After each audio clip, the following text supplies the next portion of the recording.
Assalamualaikum warahmatullahi wabarakatuh. Salam Om Swastiastu, Namo Buddhaya, salam kebajikan, salam kesejahteraan untuk kita semua. Halo semuanya, jadi pada kesempatan kali ini saya akan menyampaikan materi terkait konsep dan penjelasan water passing di proyek konstruksi. Oke, lanjut saja ke pembahasannya. Jadi sebenarnya apa sih water passing itu? Water passing adalah metode pengukuran tanah untuk menentukan beda elevasi antara suatu titik dengan titik yang lainnya. Proses atau kegiatan water passing ini menggunakan alat yang namanya auto leveling atau dengan nama lain water pass. Tujuan dari water passing ini adalah untuk mendapatkan data ketinggian pada sejumlah titik, di mana nantinya data ketinggian tersebut dapat kita gunakan untuk keperluan pemetaan topografi maupun perencanaan konstruksi. Pada dasarnya, water passing itu bekerja dengan cara memanfaatkan atau menggunakan garis horizontal atau mendatar yang diciptakan oleh alat water pass itu sendiri. Nah, dengan garis horizontal tersebut, kita bisa gunakan untuk membaca skala pada lampu ukur yang sudah kita letakkan di titik-titik yang akan kita tentukan elevasinya. Nah, dari data-data yang kita peroleh dari pembacaan skala pada lampu ukur, kita bisa menentukan banyak hal. Salah satunya adalah menentukan beda tinggi antar titik. Nah, untuk hal-hal apa aja yang lainnya yang bisa kita dapat setelah membaca skala lampu ukur akan saya jelaskan lebih lanjut ketika membahas perhitungan pada water passing. Selanjutnya ada peralatan yang digunakan ketika water passing. Ini ada 3 alat utama, yang tentunya yang paling utama itu water pass itu sendiri. Lalu yang kedua ada lampu ukur untuk membantu perhitungan dan tripod agar water passing ini kokoh dan stabil. Selanjutnya ada alat-alat bantu atau alat-alat tambahan. Yang pertama ada penanda titik, bisa berupa paku atau apapun intinya yang bisa menandai sesuai medan dan kondisi lapangan. Selanjutnya ada payung. Payung di sini berguna untuk melindungi alat atau melindungi water pass dari sinar atau panas matahari secara langsung. Karena mengingat alat water pass itu tidak dianjurkan terkena cahaya matahari dalam jangka panjang atau dalam waktu yang lama. Selain untuk melindungi dari panas matahari, payung juga bisa digunakan untuk melindungi alat water pass dari air hujan.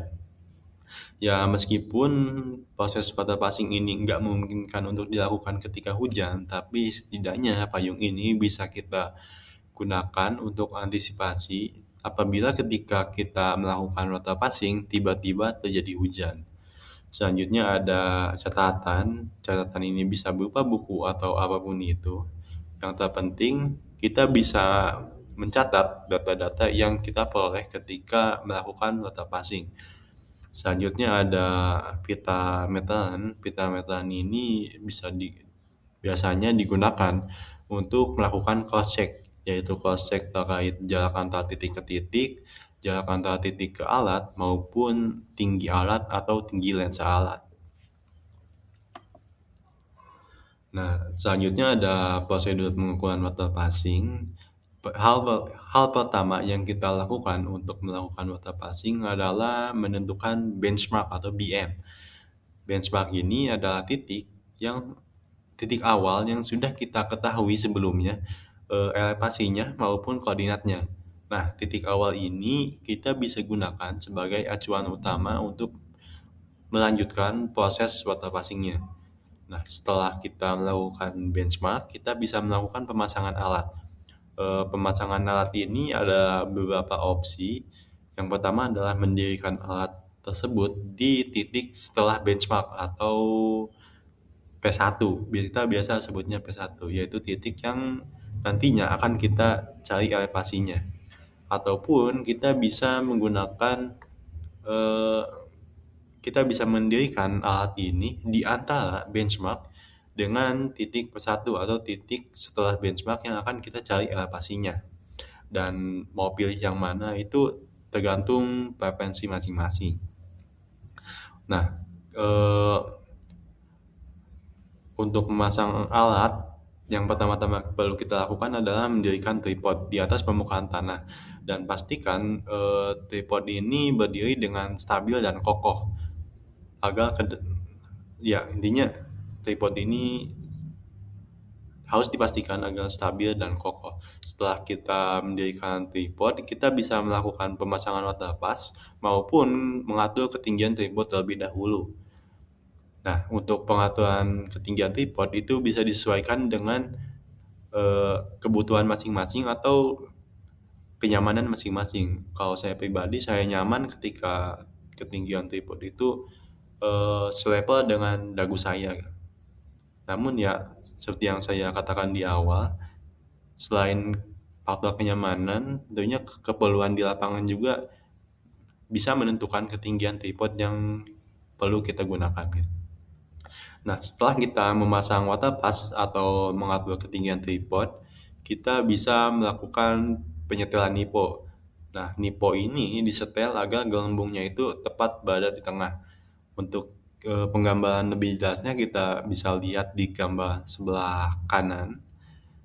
Di sini ada gambar gelembung nipo. Nah, maksudnya di tengah itu artinya gelembung itu berada di tengah lingkaran tersebut.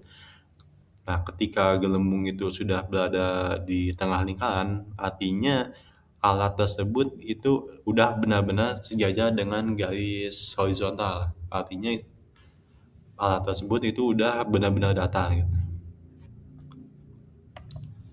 Nah, langkah selanjutnya adalah melakukan pembacaan belakang atau backside. Nah, backside ini dilakukan dengan cara membidik lampu ukur yang kita letakkan di titik yang elevasinya atau di titik acuan atau benchmark.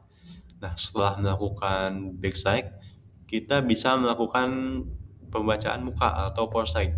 Caranya adalah kita memutar alat yang tadinya menembak ke arah backside menjadi ke arah titik baru yang akan kita cari elevasinya atau seperti yang saya bilang tadi biasanya disebut titik P1.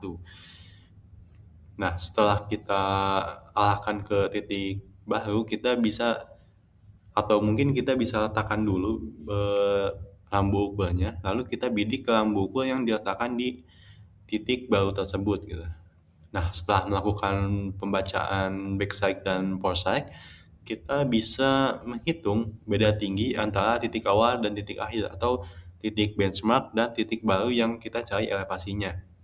Nah, rumus untuk mencari beda tinggi yaitu backside dikurangi dengan foresight. Nah, selain rumus beda tinggi, di sini juga ada rumus HI atau height of instrument atau tinggi dari alat tersebut, yaitu dengan cara menambah elevasi benchmark dengan backside. Selanjutnya juga ada rumus elevasi titik, yaitu dengan cara mengurangi height of instrument atau HI dengan foresight atau FS. Nah, perlu diingat juga ketika kita melakukan perhitungan beda tinggi, ketika hasilnya adalah positif, artinya ada kenaikan elevasi. Sedangkan ketika hasilnya negatif, ada penurunan elevasi. Nanti untuk ini kita buktikan di contoh perhitungan saja. Nah, selanjutnya ada dua macam perhitungan memanjang. Ada dua macam perhitungan. Yang pertama itu perhitungan memanjang. Perhitungan memanjang ini bisa dibilang searah dengan sumbu utama proyek. Jadi fokusnya itu menentukan profil ketinggian tanah yang sejajar dengan jalur proyek.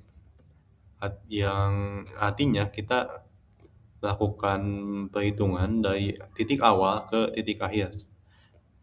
Nah, selanjutnya berbeda dengan perhitungan memanjang, di sini perhitungan melintang itu tegak lurus terhadap sumbu utama, artinya dia memotong jalur yang memanjang itu. Nah, fokusnya di sini perhitungan melintang itu fokusnya untuk menentukan bentuk permukaan tanah yang berada di samping, yang berada di kiri dan kanan kita. Nah, di sini ada perbedaan lagi terkait perhitungan memanjang dan perhitungan melintang.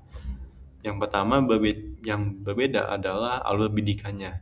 Untuk perhitungan memanjang, alur bidikannya itu berantai. Maksudnya alatnya itu dari titik ke titik itu berpindah-pindah.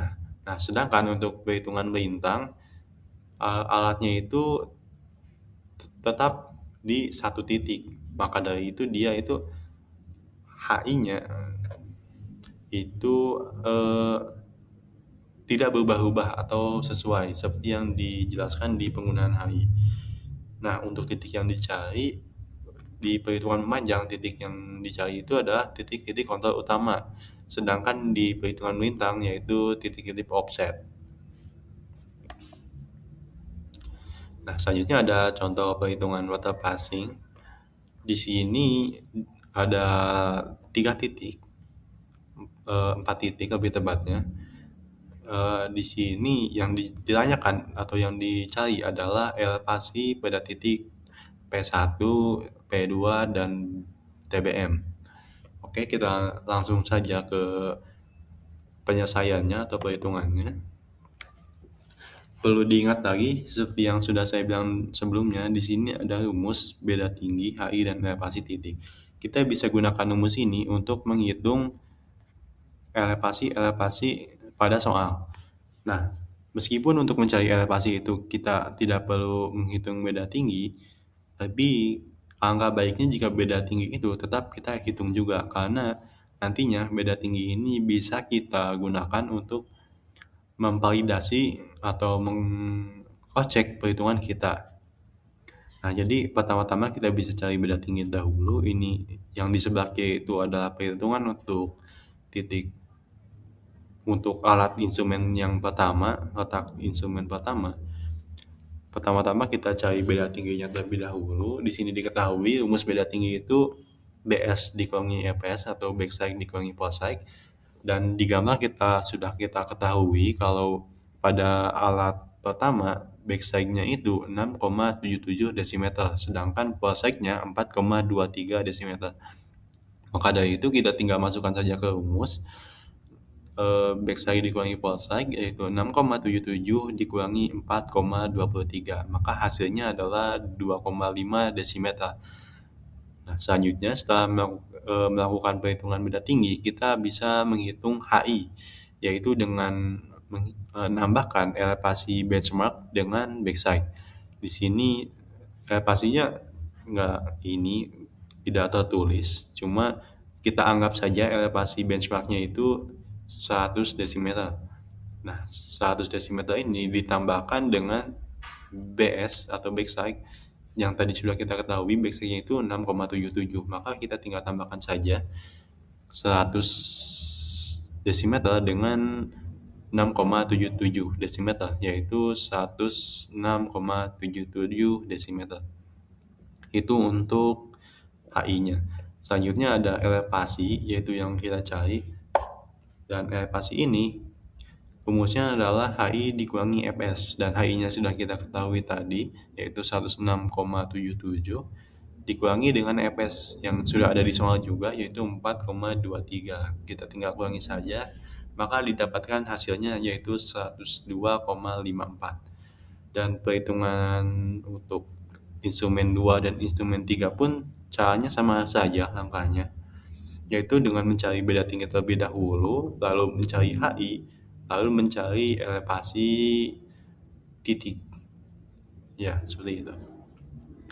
Nah, untuk mendapatkan perhitungan yang lebih akurat, angka baiknya kita melakukan perhitungan di Excel saja. Di sini saya sudah masukkan data-data tadi ke Excel dan sudah dilakukan perhitungan juga. Nah, kenapa beda tinggi itu perlu dihitung juga adalah ini. Di sini ada beda tinggi. Ketika beda tinggi kita jumlahkan atau sigma beda tinggi itu kita jumlahkan dan ini ada hasilnya, kita perlu ingat hasilnya itu 8,48. Nah, setelah itu kita bisa lanjut ke perhitungan BS dan FS. Yang perlu kita lakukan adalah menghitung sigma BS lalu ditambahkan dengan sigma fs. Ya, berarti pertama-tama kita bisa tambahkan dulu BS-nya. Di sini di instrumen 61 kita ketahui BS-nya itu 6,77, instrumen 2 7,45, dan di instrumen 3 7,07. Maka kita bisa jumlahkan, maka di sini sudah ada hasilnya yaitu 21,29. Selanjutnya kita juga bisa menjumlahkan Fs yaitu 4,23, 5,12, dan 3,46. Setelah kita jumlahkan, kita dapat hasilnya juga yaitu 12,81. Setelah ini kita bisa kurangi sigma Bs atau hasil penjumlahan Bs dengan sigma Fs atau hasil penjumlahan Fs. Nah, setelah kita kurangi, kita akan mendapatkan hasilnya yaitu 8,48. Nah, yang perlu kita garis bawahi di sini adalah hasilnya, hasil beda tinggi dengan hasil pengurangan sigma Bs dan sigma Fs itu harus sama. Dan di sini karena perhitungannya sudah benar, hasilnya di sini itu hasil perhitungan sigma Bs dikurangi sigma Fs sama dengan sigma beda tinggi. Yang artinya perhitungan kita itu kemungkinan besar sudah benar gitu. Ya, kurang lebih seperti itu. Itu fungsi kenapa kita harus menghitung beda tingginya itu untuk memvalidasi perhitungan kita. Oke, mungkin cukup sekian penjelasan dari saya. Kurang lebihnya saya mohon maaf jika ada kesalahan kata. Eh, Terima kasih atas perhatiannya. Saya izin pamit. Wassalamualaikum warahmatullahi wabarakatuh.